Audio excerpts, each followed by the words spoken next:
Hello everyone, welcome back to my channel The Learning Home. This is Swati and I am here to teach you biology. So we are studying the third chapter of class 12th biology, which is human reproduction. So in the previous video we have started gametogenesis, okay, जिसमें हमने पढ़ा था spermatogenesis. तो the topic which we will start today is oogenesis, that is process of formation of ovum in female. ठीक है. So without any further delay, let's start. The process of formation of mature female gamete is called oogenesis. तो here is the definition of oogenesis. oogenesis क्या है? Mature female gamete के formation को हम क्या कहते हैं? oogenesis कहते हैं, which is markedly different from spermatogenesis. And ये जो process है oogenesis, ये spermatogenesis से क्या है? बहुत ज़्यादा different है. ओके और ये डिफरेंट कैसे है वो हम अभी देखेंगे.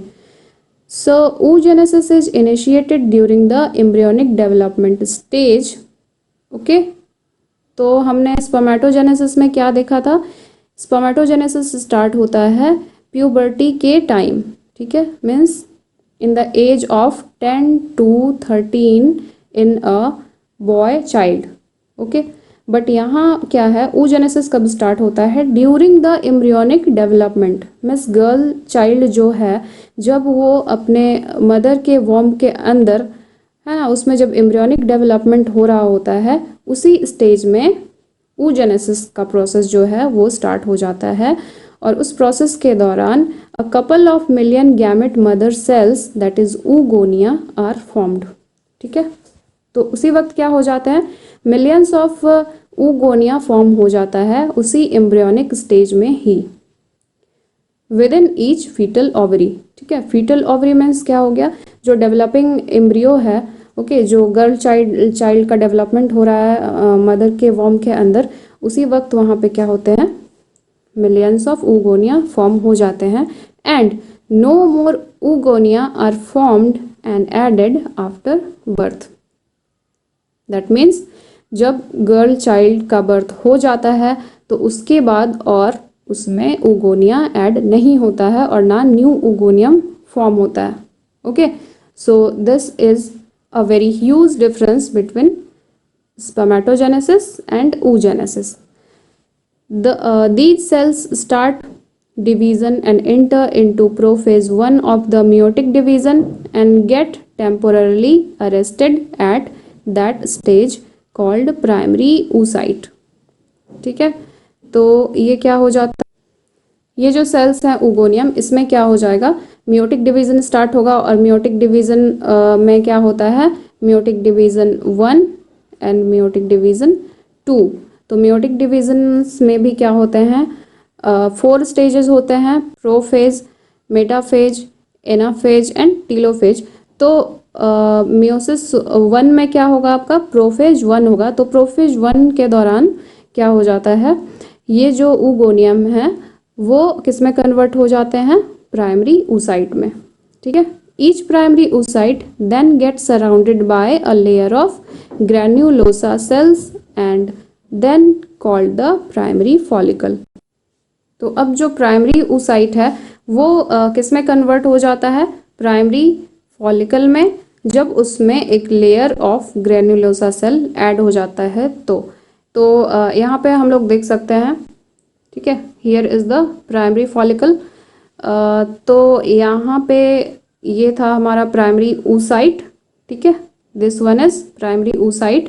अब इसमें आप देख सकते हो एक लेयर ऑफ सेल जो है वो ऐड हो गया है. Okay and this is layer of granulosa cell.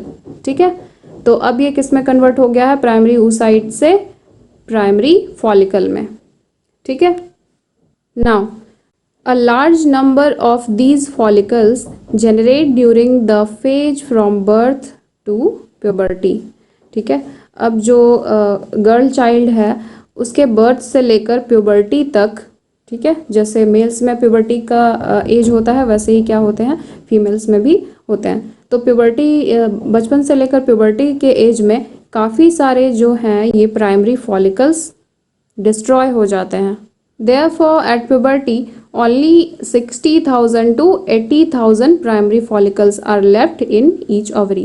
Okay, तो प्यूबर्टी के टाइम पे क्या हो जाता है, सिर्फ 60,000 से 80,000 के बीच ही प्राइमरी फॉलिकल जो हैं वो गर्ल चाइल्ड के ईच ओवरी में रह जाते हैं और बाकी जो हैं वो डीजेनरेट हो जाते हैं. Now the primary follicle gets surrounded by more layers of granulosa cells. Okay, तो अब ये जो प्राइमरी फॉलिकल है इसमें क्या हो जाएगा, और जो है लेयर्स ऐड होते जाएंगे ग्रेनुलोसा सेल्स के. And a new theca called secondary follicle. तो अब क्या हो रहा है, प्राइमरी फॉलिकल्स जो थे उसमें और भी जो है लेयर्स ऐड होते जा रहे हैं ग्रेनुलोसा सेल्स के. यहाँ पे आप देख सकते हो ये जो लेयर है पतली थी और यहाँ पे लेयर जो है वो बढ़ते जा रहा है ग्रेजुअली. ठीक है, तो अब ये प्राइमरी फॉलिकल से क्या बन जाएगा, सेकेंडरी फॉलिकल.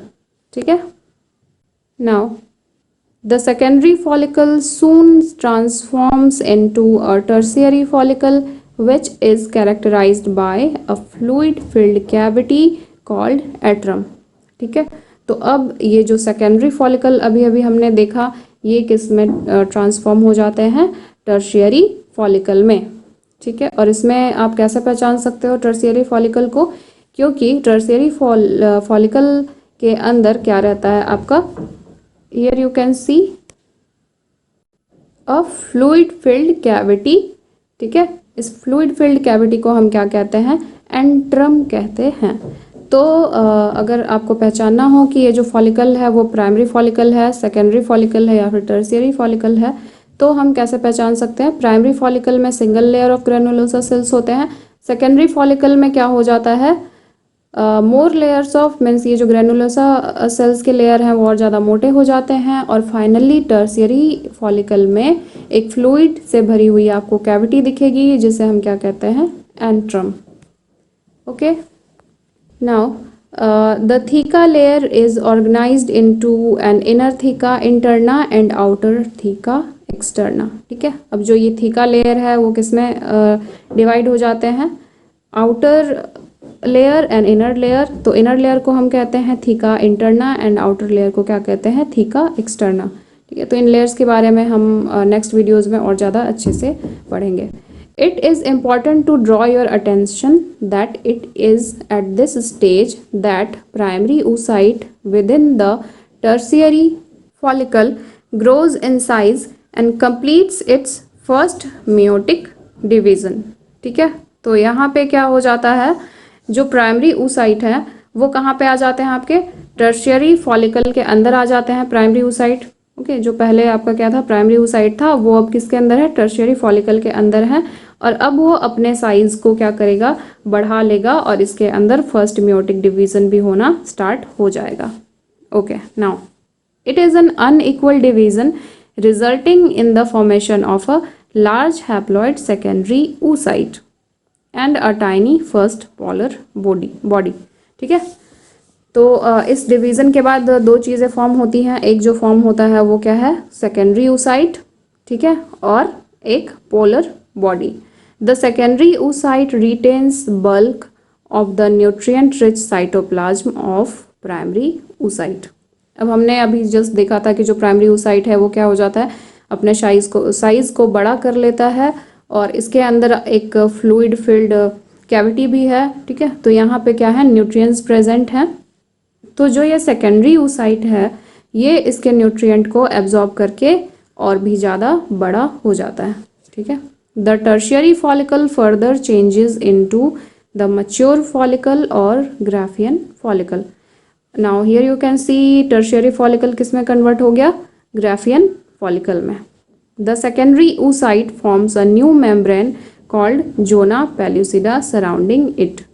ठीक है, तो इसे भी जब हम फर्टिलाइजेशन पढ़ेंगे तब हम इन लेयर्स को अच्छे से समझेंगे और डायग्राम के थ्रू भी देखेंगे.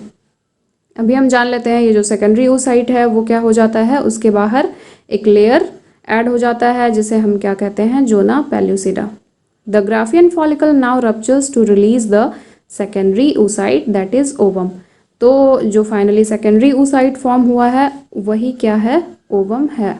और फाइनली ग्राफियन फॉलिकल जो है वो रप्चर हो जाता है और यहाँ से जो सेकेंडरी oocyte है दैट इज जो ओवम है वो रिलीज हो जाता है from the ovary by the process called ovulation.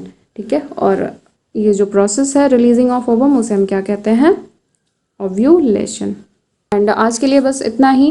Next video में हम मिलेंगे इसी चैप्टर के अगले टॉपिक के साथ। And also if you like these videos and find these videos helpful then please like, comment, share and subscribe. Thank you.